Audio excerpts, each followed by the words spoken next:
ആദരണീയനായ റഹ്മാൻ മാഷ്, മോഹൻരാജ് മാഷ്, മറ്റ് സുഹൃത്തുക്കളെ, ഏറിയ ആത്മഹർഷത്തോടും അല്പം സങ്കോചത്തോടും കൂടിയാണ് ഞാനിവിടെ നിൽക്കുന്നത്. രണ്ടിനെയും കാരണം ഇത് പ്രകാശനം ചെയ്യാൻ വേണ്ടി ഞാൻ തിരഞ്ഞെടുക്കപ്പെട്ടു എന്നുള്ളതാണ്. റഹ്മാൻ മാഷെ പോലെ വളരെ സീനിയറായ, എത്രയോ കാലമായി എഴുത്തിന്റെയും വിജ്ഞാനത്തിന്റെയും മണ്ഡലത്തിലുള്ള ഒരു വ്യക്തിയുടെ, വേണമെങ്കിൽ അദ്ദേഹം ഇതുവരെ എഴുതിയ കഥകളുടെ ഒരു 80% സമാഹരിച്ചിട്ടുള്ള ഒരു പുസ്തകം പ്രകാശനം ചെയ്യാൻ വേണ്ടിയിട്ട് താരതമ്യേന ഇളമുറക്കാരനായ ഞാൻ നിയുക്തനായി എന്നത് ആത്മഹർഷമുള്ള ഒരു കാര്യമാണ്. അതേ സമയം തന്നെ ഇത് ചെയ്യാൻ ഞാൻ യുക്തനാണോ എന്നൊരു ചോദ്യം സ്വയമേവ നിൽക്കുകയും ചെയ്യുന്നുണ്ട്. അതുകൊണ്ട് നമ്മളെല്ലാവരും കൂടി ചേർന്ന് ഇത് പ്രകാശനം ചെയ്തു എന്നേ കരുതാൻ പാടുള്ളൂ എന്ന് നമുക്കായിട്ട് പറഞ്ഞോട്ടെ. ഈ പുസ്തകം അദ്ദേഹം എഴുതിയ 24 കഥകളും താരതമ്യേന ബൃഹത്തായ ഒരു നോവലിലെയും കൂടി ചേർന്നിട്ടുള്ള, ദലാൽ സ്ട്രീറ്റ് എന്നൊരു നോവലിലെയും കൂടി ചേർന്നിട്ടുള്ള ഒരു സമാഹൃത പുസ്തകമാണ്. മോഹൻരാജ് മാഷ് പറഞ്ഞതുപോലെ അതിന്റെ ആമുഖത്തിൽ അദ്ദേഹം അത് ചെറുകുറിപ്പ് എന്ന് പറഞ്ഞെങ്കിലും ദീർഘായ ആഴമേറിയ ഒരു പഠനം, സൂക്ഷ്മവും ആഴമേറിയതും ദീർഘവുമായ ഒരു പഠനം മോഹൻരാജ് മാഷ് ഇതിന്റെ ആമുഖമായിട്ട് ചേർത്തിട്ടുണ്ട്. ആ പഠനം വായിച്ചു തീർന്നപ്പോ വാസ്തവത്തിൽ മാഷ് പറഞ്ഞതിനപ്പുറം മറ്റെന്തെങ്കിലും പറയുക സാധ്യമാണ് എന്ന് എനിക്ക് തോന്നുന്നില്ല. മാഷ് പറഞ്ഞത് ആവർത്തിക്കുക എന്നുള്ളതല്ലാതെ, കാരണം അത്ര സൂക്ഷ്മമായി മാഷ് റഹ്മാൻ മാഷിന്റെ എഴുത്തിലൂടെ കടന്നുപോയിട്ടുണ്ട്. ഈ കഥകളുടെ ആഖ്യാനപരമായ സവിശേഷതകളും അതിന്റെ സാമൂഹ്യ രാഷ്ട്രീയ പ്രസക്തിയും, ഈ രണ്ട് തലങ്ങളിൽ നിന്ന് മോഹൻരാജ് മാഷ് റഹ്മാൻ മാഷിന്റെ കഥകളുടെ പ്രസക്തി അടയാളപ്പെടുത്തിയിട്ടുണ്ട് അതിന്റെ ആമുഖത്തിൽ. അതിനപ്പുറം എങ്ങനെ കടക്കും എന്നുള്ള കാര്യം നമുക്ക് ചർച്ചയിലൂടെ രൂപപ്പെടുത്തിയെടുക്കാൻ തോന്നും, മാഷ് കൂടി ഇവിടെ ഉള്ളതുകൊണ്ട്.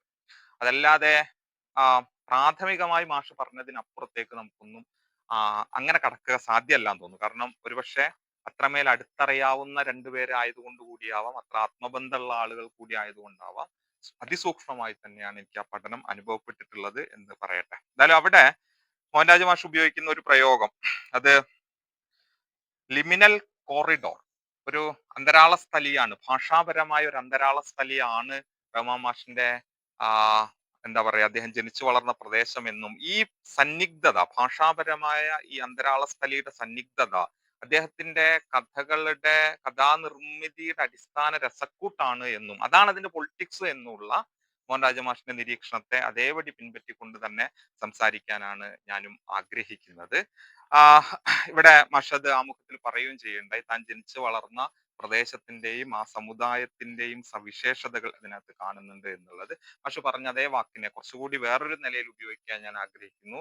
അത് വേണമെങ്കിൽ നമുക്ക് പറയാൻ പറ്റുന്ന ഒരു കാര്യം എന്താണെന്ന് വെച്ച് കഴിഞ്ഞാൽ, ഒരു എത്നോഗ്രഫിക് റൈറ്റിംഗ് എന്ന് പറയുന്നത്, എത്നോഗ്രഫിക് രചന എന്നത് റഹ്മാൻ മാഷിന്റെ കൃതികളിലൂടെ കടന്നു പോകുമ്പോൾ നമുക്ക് കാണാൻ പറ്റുമെന്നാണ് എനിക്ക് പ്രാഥമികമായിട്ട് പറയാനുള്ളത്. ഈ ദേശത്തിന്റെ ഒരു എത്നോഗ്രഫിയെ രേഖപ്പെടുത്താനുള്ള ഒരു ശ്രമമായിട്ട് നമുക്കതിനെ കാണാമെന്ന് തോന്നുന്നു. ഞാൻ അതിലേക്ക് വരാം. അതിനു മുമ്പ് രണ്ടു മൂന്ന് കാര്യങ്ങൾ മാത്രമാണ് ജനറലി പറയാനുള്ളത്. ഒന്ന്, 70കളുടെ അവസാനത്തോടു കൂടിയാണ് അദ്ദേഹം കഥ എഴുത്ത് ആരംഭിച്ചത്. മോഹൻരാജ് മാഷ് അത് പറയുന്നുണ്ട്. ആധുനികതാ പ്രസ്ഥാന കേരളത്തില് എന്താ പറയാ കൊടികെട്ടി നിൽക്കുന്ന സമയത്താണ് റഹ്മാൻ മാഷ് എഴുതുന്നതെങ്കിലും ആധുനികതാ പ്രസ്ഥാനത്തിന്റെ പൊതു സവിശേഷതകളിലൊന്നും അദ്ദേഹം ഏർപ്പെട്ട് നിന്നിട്ടില്ല. അതിൽ നിന്ന് മാറിയിരിക്കുന്ന, പ്രസ്ഥാനത്തിൽ നിന്ന് മാറി നിൽക്കുന്ന, അല്ലെങ്കിൽ പ്രസ്ഥാനപരമായ സ്വഭാവത്തിൽ നിന്ന് മാറിക്കുന്നതായിരുന്നു അദ്ദേഹത്തിന്റെ എഴുത്ത് എന്ന് മോഹൻരാജ് മാഷ് നിരീക്ഷിക്കുന്നുണ്ട്. ഇവിടെ വളരെ സുപ്രധാനമായ ഒരു കാര്യം ഓർക്കേണ്ട എന്താന്ന് വെച്ച് കഴിഞ്ഞാല്, ഈ പ്രൊഫസർ ഇരുദയരാജൻ, ഒരുപക്ഷെ അദ്ദേഹം ആയിരിക്കാം ഇന്ത്യയിലെ മൈഗ്രേഷനെ കുറിച്ച്, ഡയസ്പൊറയെ കുറിച്ചിട്ട് ഏറ്റവും ആഴമേറിയ പഠനങ്ങൾ നടത്തിയിട്ടുള്ളത്. മുമ്പ് ഉണ്ടായിരുന്ന പ്രൊഫസർ കൂടിയാണ് അദ്ദേഹം. ഒരിക്കല് ഒരു സ്വകാര്യ സംഭാഷണത്തിൽ പറഞ്ഞൊരു കാര്യം പെട്ടെന്ന് ഓർക്കാനുള്ളത്, കേരളത്തിന് ആധുനിക കേരള നിർമ്മിതിയിൽ പ്രവർത്തിച്ച 3 എമ്മുകളെ കുറിച്ച് അദ്ദേഹം അങ്ങനെ പറഞ്ഞിട്ടുണ്ടായിരുന്നു. 3 എമ്മുകളാണ് കേരളം സൃഷ്ടിച്ചത് എന്ന് പറഞ്ഞു. അല്ല, ആദ്യത്തേത് മിഷണറി എന്നുള്ളതാണ്, രണ്ടാമത്തേത് മാർക്സിസമാണ്, മൂന്നാമത്തേത് മൈഗ്രേഷനുമാണ്.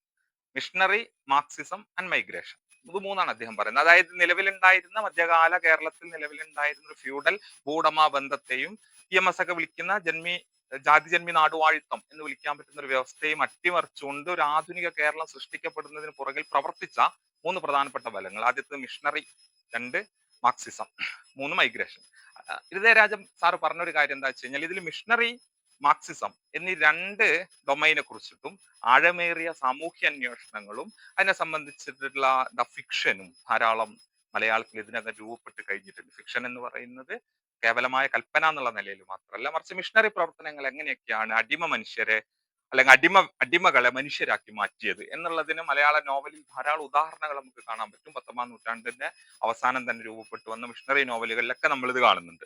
മാർക്സിസം എങ്ങനെയാണ് കേരളത്തിൽ പ്രവർത്തിച്ചത്, എങ്ങനെയാണ് കർഷക തൊഴിലാളി പ്രസ്ഥാനങ്ങൾ രൂപപ്പെട്ടു വന്നത്, അതെങ്ങനെയാണ് നിലവിലുണ്ടായിരുന്ന ജന്മി വ്യവസ്ഥക്കെതിരായ സമരമായി മാറിയത് എന്നുള്ളതിനെ സംബന്ധിച്ചും ഫിക്ഷനുകളുണ്ട്. മാത്രമല്ല ധാരാളം സാമൂഹ്യ പഠനങ്ങളും ഉണ്ട്.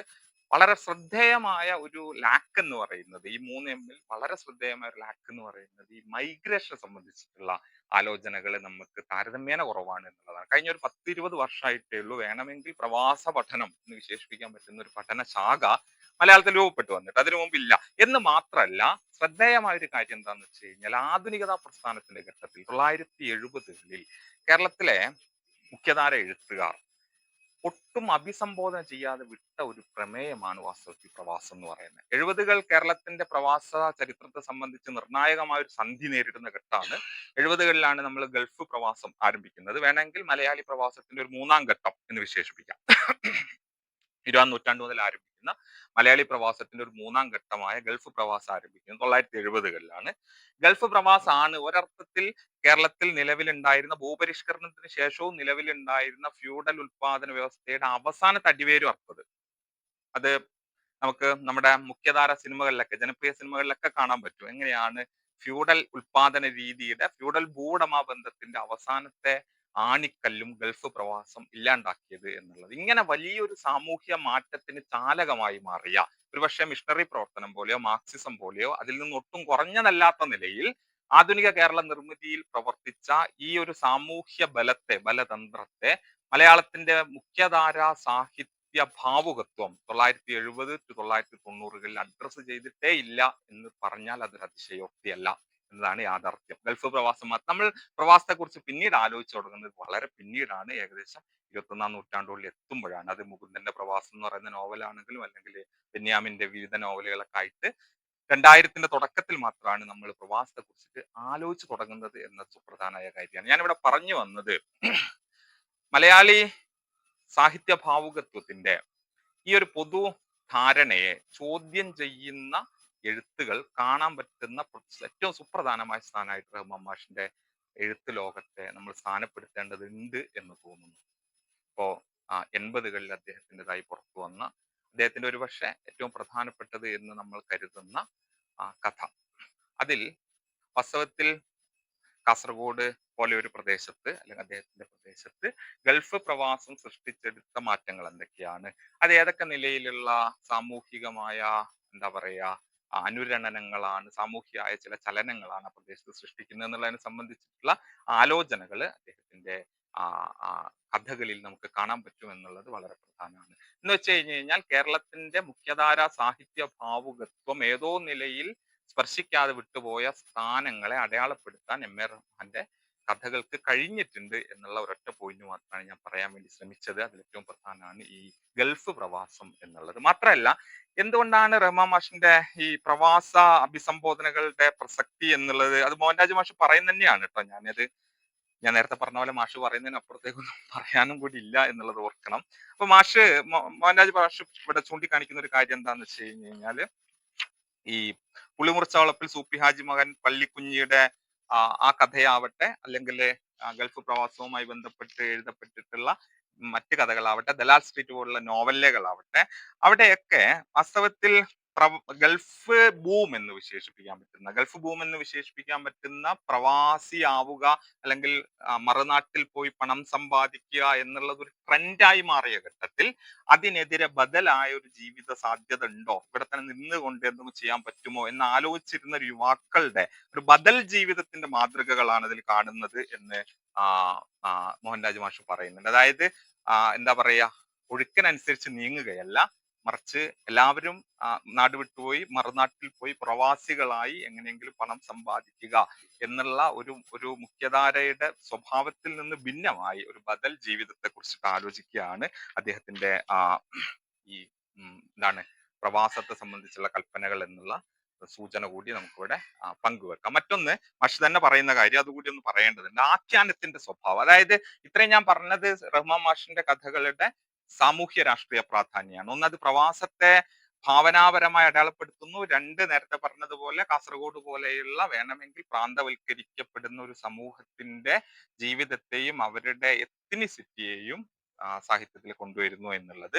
മറുഭാഗത്ത് അതിന്റെ ആഖ്യാനപരമായ സൗന്ദര്യാത്മകമായ സവിശേഷത മാഷ് പറയുന്നത്, അത് ഒരു ഭാഗത്ത് പ്രാചീനമായ മതാത്മകമായ ഒരു അന്തരീക്ഷം നിർത്തുന്നു, പ്രാചീനമായ അനുഭവ ശകലങ്ങൾ ഒത്തുചേർന്ന ഒരു മാന്ത്രികതയുടെ ഒരു സ്വഭാവം ഒരു ഭാഗത്ത് നിലനിർത്തുന്നു, മറുഭാഗത്താവട്ടെ ബാല്യത്തിന്റെയോ കൗമാര യൗവനങ്ങളുടെയോ ആധുനികാനുഭവത്തിന്റെ മറ്റൊരു ഉപാധി. ഇങ്ങനെ ഇരുപാതികൾ ചേർന്നതാണ് മാഷിന്റെ കഥാലോകം എന്ന് മോഹൻരാജ് മാഷ് നിരീക്ഷിക്കുന്നുണ്ട്. ഒരു ഭാഗത്ത് അതൊരു മാന്ത്രികതയുടേതായിട്ടുള്ള, വേണമെങ്കിൽ ഒരു സർറിയൽ എന്ന് പോലും വിശേഷിപ്പിക്കാൻ പറ്റുന്ന നിലയിലുള്ള ഒരു പരിസരം, മറുഭാഗത്ത് വളരെ ആധുനികമായ അനുഭവം, അത് ബാല്യത്തിലെ അനുഭവമാവാം, കൗമാരത്തിലെ അനുഭവമാവാം, ഇവ രണ്ടും കൂടി ചേരുകയാണ്. അതായത് തന്റെ ജീവിതാനുഭവം, തന്റെ ബാല്യ കൗമാര അനുഭവം ഒരു ഭാഗത്തും, മറുഭാഗത്ത് നാട്ടുപുരാവൃത്തങ്ങൾ സൃഷ്ടിച്ചെടുക്കുന്ന ഒരു തരം മാന്ത്രികതയും, ഇവ തമ്മിലുള്ള ഒരു യോജിപ്പിലാണ്, അല്ലെങ്കിൽ ഇവ തമ്മിൽ ചേരുന്നതാണ് മാഷിന്റെ കഥ എന്നുള്ള മോഹൻരാജ് മാഷിന്റെ നിരീക്ഷണം കൂടി ഞാൻ ഇവിടെ പങ്കുവെക്കട്ടെ. അതായത് ഒരു തരം എന്താ പറയാ, മലയാളത്തിൽ അങ്ങനെ നമുക്ക് കണ്ടു പരിചിതമല്ലാത്ത ഒരു ആഖ്യാന സ്വഭാവം, ആഖ്യാന രീതി കൂടി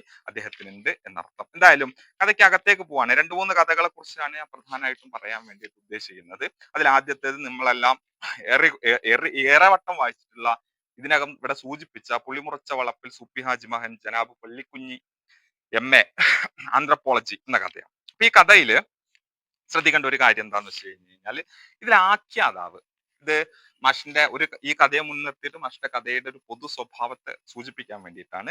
ഇതിൽ ആഖ്യാതാവ് എങ്ങനെയാണ്, അല്ലെങ്കിൽ ആഖ്യാതാവിന്റെ നോട്ടം, അയാളുടെ എന്താ പറയാ കൺവഴി എവിടെ നിന്നാണ് എന്ന് നമ്മൾ നോക്കുകയാണ് എങ്കിൽ, ഈ കഥയിൽ ഒരിടത്ത് എഴുത്തുകാരൻ സൂചിപ്പിക്കുന്നു, പള്ളിക്കുഞ്ഞിയുടെ ചരിത്രം വിചാരിച്ചതുപോലെ അവന് സീറ്റ് കിട്ടി. പിന്നെ കുറെ കാലത്തേക്ക് പള്ളിക്കുഞ്ഞിയുടെ ചരിത്രം അജ്ഞാതമായി കിടന്നു.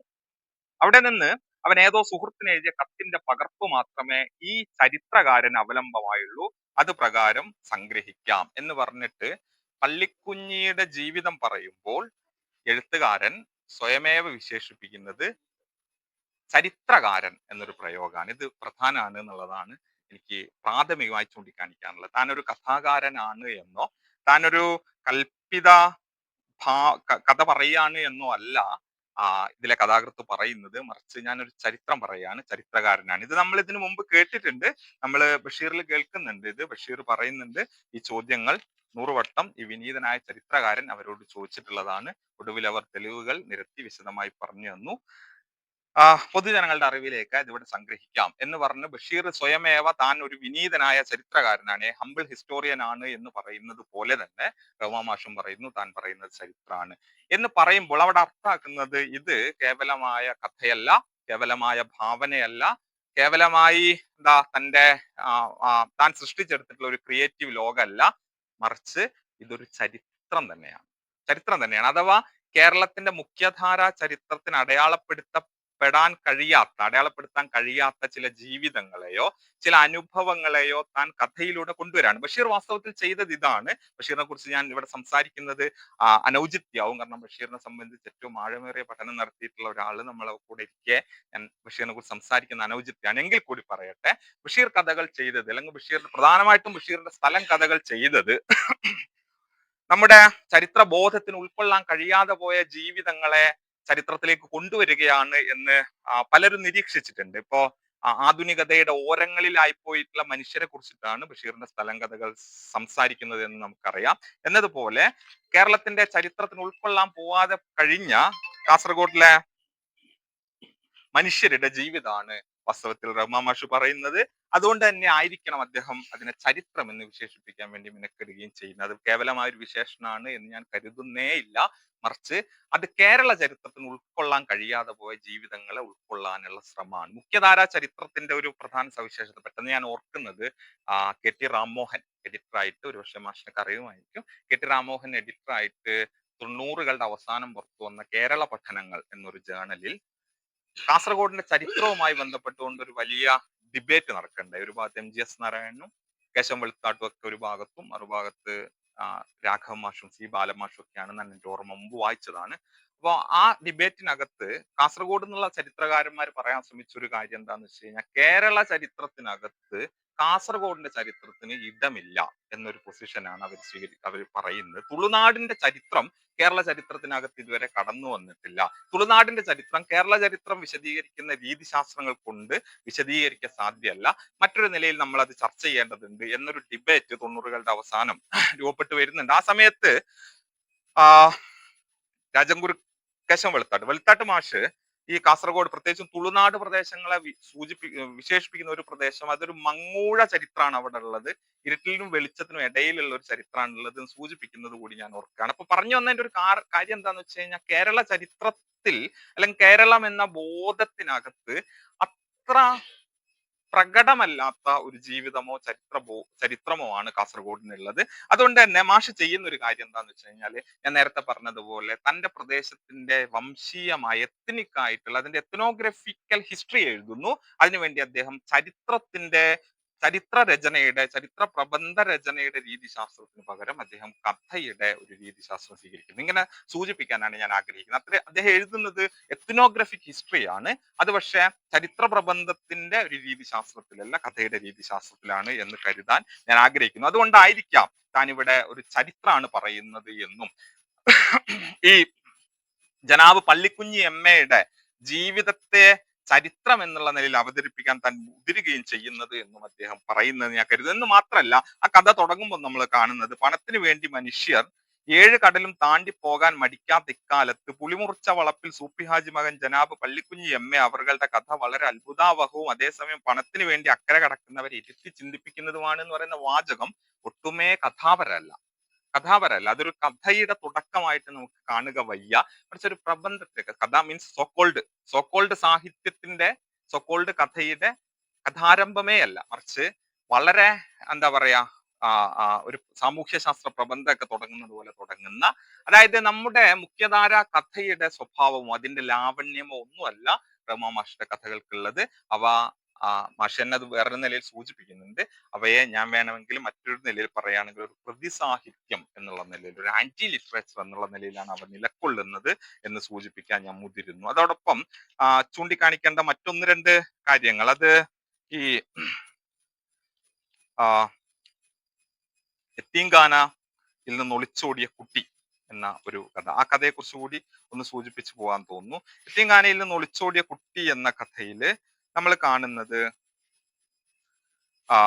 നേരത്തെ മാഷ് പറഞ്ഞതുപോലെ വളരെ റിയലിസ്റ്റിക് എന്നോ അല്ലെങ്കിൽ വളരെ സാധാരണ നിലയിൽ കഥ പറഞ്ഞു പോകുന്ന കഥാകൃത്ത് ഒരു കഥയുടെ പകുതി പിന്നിടുന്നതോട് കൂടിയിട്ട് കഥയുടെ സ്വഭാവം മാറുകയും നേരത്തെ പറഞ്ഞ പോലെ മാന്ത്രികതയുടേതായ ഒരു അന്തരീക്ഷം കഥയിലേക്ക് കടന്നു വരികയും കഥയിൽ ഇസ്ലാമിക ചരിത്രത്തിലെ, ഇസ്ലാമിക മിത്തിലൊക്കെയുള്ള മൂസാ നബി ചെങ്കടൽ പിളർത്തി എന്ന ഒരു പുരാവൃത്തത്തെ, ഒരു മിത്തിനെ കഥയിലേക്ക് കൂട്ടിച്ചേർക്കുകയും ഇങ്ങനെ യത്തീംഖാനയിൽ നിന്ന് ഒളിച്ചോടിയ അനാഥ ബാലൻ ഈ മൂസാ നബി ചെങ്കടൽ പിളർത്തിയതിന് സമാനമായി തൻ്റെ സൈക്കിളുമായി പുഴ പിളർത്തി കടന്നു പോകുന്ന ഒരു ദൃശ്യത്തിൽ ആ കഥ മുന്നോട്ട് നീങ്ങുകയും ചെയ്യുന്നത്, അത് ആഖ്യാനത്തിന്റെ ഒരു അസാമാന്യമായ കയ്യൊതുക്കം നമുക്ക് അവിടെ കാണാം. ഞാൻ മാഷ് ഇവിടെ ഇരിക്കുന്ന മാഷിനെ എന്താ പറയാ അങ്ങനെ എക്സാജറേറ്റ് ചെയ്ത് പുകഴ്ത്തി പറയല്ല, പക്ഷെ ഇത് ഒരു ഭാഗത്ത് വളരെ റിയലിസ്റ്റിക് ആയിട്ട് കഥ നീങ്ങുക എന്ന് വെച്ച് കഴിഞ്ഞാൽ നേരത്തെ പറഞ്ഞതുപോലെ ഒരു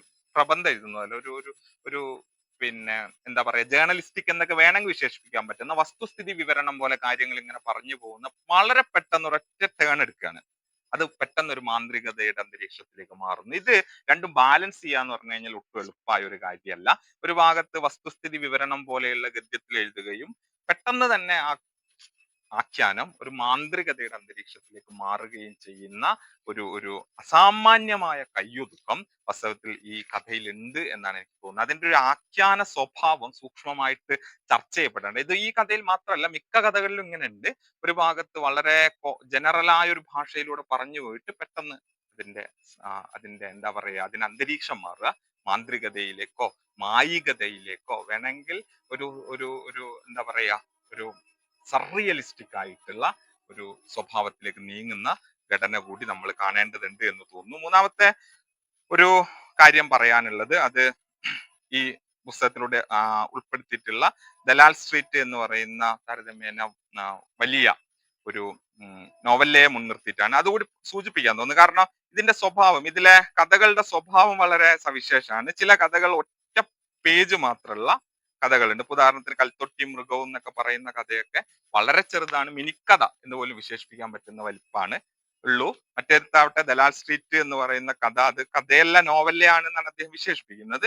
എങ്കിലും താരതമ്യേന ദീർഘായ കഥകളും അതിനകത്തുണ്ട്. നമ്മളിപ്പോ പറഞ്ഞ കഥയടക്കം, പള്ളിക്കുഞ്ഞിയുടെ കഥയടക്കമുള്ള കഥ താരതമ്യേന ദീർഘമാണ്. അത് 10-12 പേജ് വരെ ഉണ്ട്. അപ്പൊ ഒരു പുറം മുതൽ 12 പുറം വരെയുള്ള ഭിന്നമായ വലിപ്പത്തിലാണ് കഥകൾ ഉള്ളത് എന്നുള്ളതും ശ്രദ്ധാർഹമായ ഒരു സംഗതിയാണ് എന്ന് തോന്നുന്നു. എന്തായാലും ദലാൽ സ്ട്രീറ്റിലേക്ക് വരികയാണ് എങ്കിൽ, ദലാൽ സ്ട്രീറ്റിൽ നമ്മൾ കാണുന്നത് ഒരു ഗൾഫ് റിട്ടേണി ആയിട്ടുള്ള ഒരാളും അയാൾ നേരിടുന്ന മാനസികമായ പ്രതിസന്ധികളും ഒക്കെയാണ്. എന്തായാലും കൺസ്യൂമറിസത്തിന്റെ കാലത്ത് ഈ കഥ നടക്കുന്നത് 2000ത്തിന്റെ തുടക്കത്തിലോ 90കളുടെ അവസാനമോ ആയിരിക്കും. 2000 തുടക്കത്തിലായിരിക്കും എന്നാണ് ഞാൻ പ്രതീക്ഷിക്കുന്നത്, 90കളുടെ അവസാനോ. എന്തായാലും കൺസ്യൂമറിസത്തിന്റെ കാലത്ത് തങ്ങളുടെ കയ്യിൽ നിന്ന് കൈമോശം വന്നു പോകുന്ന ജീവിത മൂല്യങ്ങളെ സംബന്ധിച്ചുള്ള ഒരു വിമർശനം ഒരു ഭാഗത്ത് അതിലുണ്ട്. മറുഭാഗത്ത് ഗൾഫിൽ നിന്ന് പ്രവാസ ജീവിതം നയിച്ച് തിരികെ എത്തുന്നവർ നാട്ടിൽ നേരിടുന്ന അല്ലെങ്കിൽ നേരിടുന്ന ചില മാനസിക പ്രതിസന്ധികളോ സാമൂഹികമായ സംഘർഷങ്ങളോ മറുഭാഗത്തും ഉണ്ട്. കൺസ്യൂമറിസത്തിന്റെ കാലത്ത്, പ്രത്യേകിച്ച് ആഗോളവൽക്കരണത്തിന്റെ കാലത്ത്, മഷിദ് ഇവിടെ സൂചിപ്പിച്ചു ഗ്ലോബലൈസേഷൻ എന്താ ചെയ്യുന്നത് എന്നുള്ളത്. ഇപ്പൊ ഗ്ലോബലൈസേഷന്റെ കാലത്ത് എല്ലാം തന്നെ ഉപകരണവാദപരമായി മാറിത്തീരുന്ന ഒരു കാലത്ത് എന്താണ് ബന്ധങ്ങൾക്ക് സംഭവിക്കുന്നത്, എന്താണ് ജീവിതത്തിന് സംഭവിക്കുന്നത് എന്നതിനെ സംബന്ധിച്ചുള്ള ഒരു വിമർശനം ഒരു ഭാഗത്ത് നമുക്കതിൽ കാണാൻ പറ്റും. അത് ഈ കാസർഗോഡ് അല്ലെങ്കിൽ ഗൾഫ് ജീവിതം തുടങ്ങിയ പ്രവാസ ജീവിതം തുടങ്ങിയ സൂക്ഷ്മതകളിലല്ല, മറിച്ച് കേരളത്തിന്റെ തന്നെ സ്ഥൂലതയിൽ നിൽക്കുന്നതാണ്. എന്താണ് കൺസ്യൂമറിസത്തിന്റെയും ആഗോളവൽക്കരണത്തിന്റെയും ഭാഗമായി കേരളത്തിന്റെ ജീവിതത്തിന് സംഭവിക്കുന്നത് എന്നുള്ളതിനെ സംബന്ധിച്ചിട്ടുള്ള ഒരു പുനർവിചാരണയാണ്. അതൊരു തരം തിരിഞ്ഞു നോട്ടാണ്. അതെന്ത് ബന്ധങ്ങൾക്ക് എന്ത് സംഭവിക്കുന്നു, ജീവിതത്തിന് എന്ത് സംഭവിക്കുന്നു, കുടുംബത്തിന് എന്ത് സംഭവിക്കുന്നു തുടങ്ങിയ കാര്യങ്ങളിലേക്കുള്ള ഒരു നോട്ടം. എന്തായാലും എനിക്ക് അവിടെ വളരെ കൗതുകമായിട്ട് തോന്നിയ ഒരു കാര്യം എന്താന്ന് വെച്ച് കഴിഞ്ഞാല്, ഈ ഇതിലെ വക്താവ് അദ്ദേഹത്തിന്റെ രണ്ട് കാര്യമാണ്. ഒന്ന്, ടി വി കാണുന്നതിനെ കുറിച്ചിട്ട് സൂചിപ്പിക്കുന്നു. എല്ലാവരും ടി വിയിൽ കണ്ണു നട്ടിരിക്കുകയാണ്. പ്രത്യേക ശരീരം അനങ്ങാത്തത് കൊണ്ട് ഓരോരുത്തരും വ്യായാമത്തിന്റെ നവീന രീതികൾക്കായി ടി വിയിൽ കണ്ണും നട്ടിരിക്കുന്നു. അങ്ങനെയാണ് മുഖവ്യായാമമാണ് ഏറ്റവും അനായാസമായ പണി എന്ന് എല്ലാവരും പഠിച്ചത്. അതുകൊണ്ട് എല്ലാവരും ഒരേ താളത്തിൽ ഒരേ ശ്വാസത്തിൽ ചൂയിങ്കം ചവച്ചുകൊണ്ട് ടി വി കാണുന്നു. NCC പരേഡിൽ ചിട്ടപ്പെടുത്തിയ ചലനങ്ങളുമായി നീങ്ങുന്ന കേഡറ്റുകളെ പോലെ. എന്താണ് ആഗോളവൽക്കരണാനന്തര ഇന്ത്യൻ കേരളീയ സമൂഹത്തിന്റെ സ്വഭാവം എന്നുള്ളതിനെ സംബന്ധിച്ച് സൂക്ഷ്മമായ രാഷ്ട്രീയ വിമർശനമാണ് വാസ്തവത്തിൽ ആ വാചകങ്ങളിൽ ഉള്ളത് എന്നാണ് ഞാൻ കരുതുന്നത്. എന്താ സംഭവിക്കുന്നത് വളരെ അച്ചടക്കപ്പെടുത്തപ്പെട്ട NCC കേഡറ്റുകളെ പോലെ ചോദ്യം ചെയ്യലുകളില്ലാത്ത, ഭരണകൂടത്തെ അതേപടി അനുസരിക്കുന്ന, എതിരഭിപ്രായങ്ങളില്ലാത്ത, ഡിസന്റുകളില്ലാത്ത ഒരു ജനതയെ സൃഷ്ടിച്ചെടുക്കുന്നു എന്നുള്ളത് മാഷ് അതിസൂക്ഷ്മമായ നിലയിൽ അവിടെ വിമർശനം ഉന്നയിക്കുന്നത്. ഇത് വാസ്തവത്തിൽ എത്രമേൽ ശരിയാണ് എന്നുള്ളത് 10-25 വർഷത്തിന് ശേഷം തിരിഞ്ഞു നോക്കുമ്പോൾ നമുക്ക് അറിയാൻ പറ്റും. എന്താണ് സംഭവിച്ചുകൊണ്ടിരിക്കുന്നത്? കഴിഞ്ഞ 10-25 വർഷത്തിനിടെ കേരളത്തിൽ, ഇന്ത്യയിൽ സംഭവിച്ചുകൊണ്ടിരിക്കുന്ന ഏറ്റവും പ്രധാനപ്പെട്ട രാഷ്ട്രീയ മാറ്റം എന്ന് പറയുന്നത് ഭരണകൂടത്തെയോ വ്യവസ്ഥയെയോ അതേപടി അനുസരിക്കുന്ന, ഒരു ചോദ്യവും ഉന്നയിക്കപ്പെടാത്ത, ഒരു വിമർശനം ഉന്നയിക്കപ്പെടാത്ത, നമ്മളിവിടെ കാണുന്ന പോലെ ഒരു റിസീവിംഗ് എൻഡ് മാത്രമായി പ്രവർത്തിക്കുന്ന ഒരു കൂട്ടത്തെ സൃഷ്ടിച്ചെടുക്കുക, ആൾക്കൂട്ടത്തെ സൃഷ്ടിച്ചെടുക്കുക, മാസിഫിക്കേഷൻ ഓഫ് സൊസൈറ്റി എന്ന് ചിന്തകരൊക്കെ പറയുന്ന നിലയിലുള്ള ഒരു സ്വഭാവം കഴിഞ്ഞ 20 കൊല്ലമായിട്ടെങ്കിലും നടക്കുന്നുണ്ട്. അത് കേവലം ഇന്ത്യയിലുള്ള വലതുപക്ഷ രാഷ്ട്രീയത്തിന്റെ മാത്രം താല്പര്യമല്ല, മറിച്ച് അത് പിൽക്കാല മുതലാളിത്തം എന്ന് വിശേഷിപ്പിക്കാൻ പറ്റുന്ന മുതലാളിത്ത വ്യവസ്ഥയോടുകൂടി താല്പര്യമാണ് എന്നുള്ളത് മാഷിന്റെ ഈ കഥയിലും സൂചിപ്പിക്കുന്നുണ്ട്. ഒരുപക്ഷെ സാമൂഹ്യ ചരിത്രകാരന്മാര് ഏറെയും കുറഞ്ഞും അത് ഇതിനകം പറഞ്ഞും കഴിഞ്ഞിട്ടുണ്ട്. അത് ഹിന്ദുത്വ രാഷ്ട്രീയത്തിന്റെയോ വലതുപക്ഷ രാഷ്ട്രീയത്തിന്റെയോ മാത്രം താല്പര്യമല്ല, മറിച്ച് ഫൈനാൻസ് ക്യാപിറ്റലിന്റെ കൂടി താല്പര്യമാണ്. എതിരഭിപ്രായങ്ങളില്ലാത്ത, വിമർശനങ്ങളില്ലാത്ത ഒരു ജനതയെ സൃഷ്ടിച്ചെടുക്കുക എന്നുള്ളത്. അത് വളരെ പ്രധാനപ്പെട്ട ഒരു നിരീക്ഷണമായിട്ട് എനിക്ക് അവിടെ തോന്നുന്നു. അതോടൊപ്പം പ്രധാനമായി ഞാൻ ഇവിടെ ചൂണ്ടിക്കാണിക്കാൻ ശ്രമിച്ച ഒരു കാര്യം എന്താന്ന് വെച്ച് കഴിഞ്ഞാൽ, തന്റെ കാല് മുറിയുന്നുണ്ട്, വക്താവിന്റെ കാല് മുറിഞ്ഞ് അയാളെ ഒന്ന് ആശുപത്രി കൊണ്ടുപോകാൻ വേണ്ടിയിട്ട് ആ വീട്ടിൽ ആരുമില്ല. പക്ഷെ ആ വീട്ടിലെ ടിവിക്ക് പിക്ചർ ട്യൂബ് കംപ്ലൈന്റ് വന്നപ്പോൾ ഉടൻ തന്നെ അത് നന്നാക്കാൻ വേണ്ടി ആളെ കണ്ടെത്താൻ വേണ്ടി പോകുന്ന അനുജനെ കുറിച്ച് സൂചിപ്പിക്കുന്നത്. അനുജൻ എന്ന് പറയുന്ന ഒരു ഐറണിയാണ്. തന്റെ ജ്യേഷ്ഠന്റെ കാല് മുറിഞ്ഞിട്ട് മുറിഞ്ഞ കാലിനെ ശുശ്രൂഷിക്കാൻ വേണ്ടിയിട്ട് ആശുപത്രി കൊണ്ടുപോകാൻ ആ വീട്ടിൽ ആർക്കും സമയമില്ല.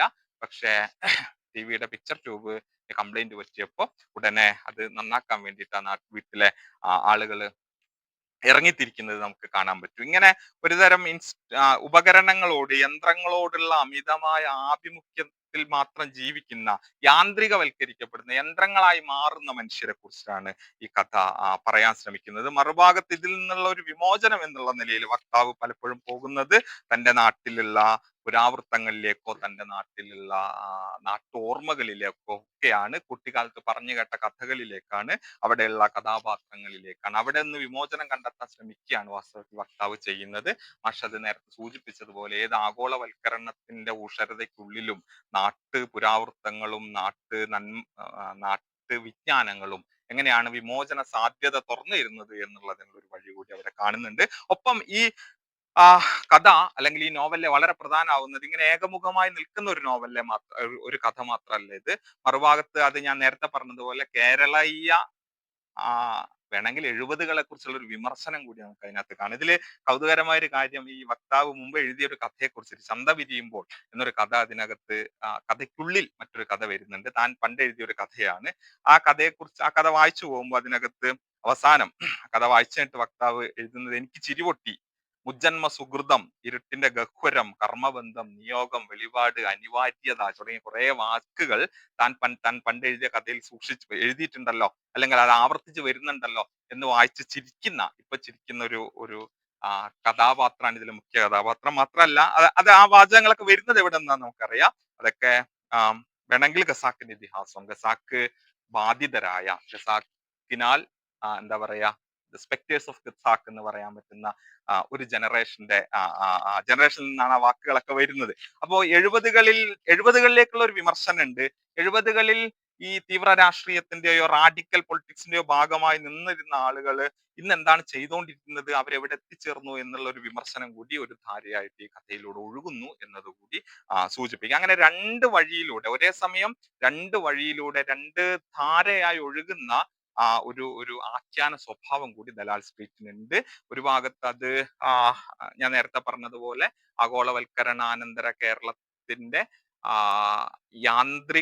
യാന്ത്രിക രീതിയോടുള്ള വിമർശനമായി മാറുമ്പോൾ, മറുഭാഗത്ത് താനടക്കം എന്താ പറയാ, ഒരു സൗന്ദര്യാത്മക രാഷ്ട്രീയ ഭാവുകത്വം സൃഷ്ടിച്ചെടുത്ത 70കളെ കുറിച്ചിട്ടുള്ള ഒരു വിമർശനം കൂടിയായിട്ട്, സൂക്ഷ്മ വിമർശനം കൂടിയായിട്ട് അത് മാറുന്നു എന്നർത്ഥം. ആ നിലയിൽ ഭൂതത്തെയും വർത്തമാനത്തെയും, കേരളത്തിന്റെ വർത്തമാനകാലത്തെയും കേരളത്തിന്റെ ഭൂതകാലത്തെയും സൂക്ഷ്മമായി വിമർശിക്കുന്ന ഒരു കഥ കൂടിയായിട്ട് ദലാൽ സ്ട്രീറ്റ് മാറുന്നു എന്നതാണ് ഞാൻ സാമാന്യമായിട്ട് പറയാൻ വേണ്ടി സൂചിപ്പിക്കുന്നത്. ആ നിലയിൽ ഒരു ചേർത്ത് പറയുകയാണ് എങ്കിൽ, കേരളത്തിന്റെ മുഖ്യധാര എഴുത്ത് സാഹിത്യം അങ്ങനെ സ്പർശിക്കാതെ പോയ ഇടങ്ങളെ എഴുത്തിലേക്ക് കൊണ്ടുവരികയും അതിനെ രാഷ്ട്രീയമായി അവതരിപ്പിക്കുകയും കൂടിയാണ് രമ മാഷ് ഈ പുസ്തകത്തിലൂടെ ചെയ്യുന്നത് എന്നാണ് ഞാൻ കരുതുന്നത്. ആ നിലയിൽ അത് വായിക്കപ്പെട്ടോ എന്ന കാര്യത്തിൽ വ്യക്തിപരമായി സംശയമുണ്ട്. മോഹൻരാജ് മാഷ് തന്നെ അത് സൂചിപ്പിക്കുകയും ചെയ്യുന്നുണ്ട്. രമ മാഷിന്റെ കഥ അതിന്റെ രാഷ്ട്രീയത്തെ മുൻനിർത്തിയിട്ട് വായിക്കപ്പെട്ടിട്ടുണ്ടോ, ഇനി അത് വായിക്കപ്പെടേണ്ടതില്ലേ, ആ നിലയിലെങ്കിലും ഇനിയെങ്കിലും വായിക്കപ്പെടേണ്ടതില്ലേ എന്നുള്ള ഒരു ചോദ്യം അവതരിപ്പിച്ചുകൊണ്ട്, പീഡിതർക്ക് വേണ്ടിയുള്ള കൗണ്ടർ നെറേറ്റീവാണ് അദ്ദേഹത്തിന്റെ കഥകൾ എന്ന മോഹൻരാജ് മാഷിന്റെ നിരീക്ഷണത്തെ അതേപടി പിൻപറ്റിക്കൊണ്ട് മാഷിന്റെ കഥയുടെ രാഷ്ട്രീയം ഇനിയെങ്കിലും അതിസൂക്ഷ്മമായ നിലയിൽ കേരളത്തിൽ ചർച്ച ചെയ്യപ്പെടേണ്ടതുണ്ട് എന്ന് മാത്രം പറഞ്ഞ് ഞാൻ തൽക്കാലം അവസാനിപ്പിക്കാം. ബാക്കി നമുക്ക് ചില എന്തെങ്കിലും പറയാം.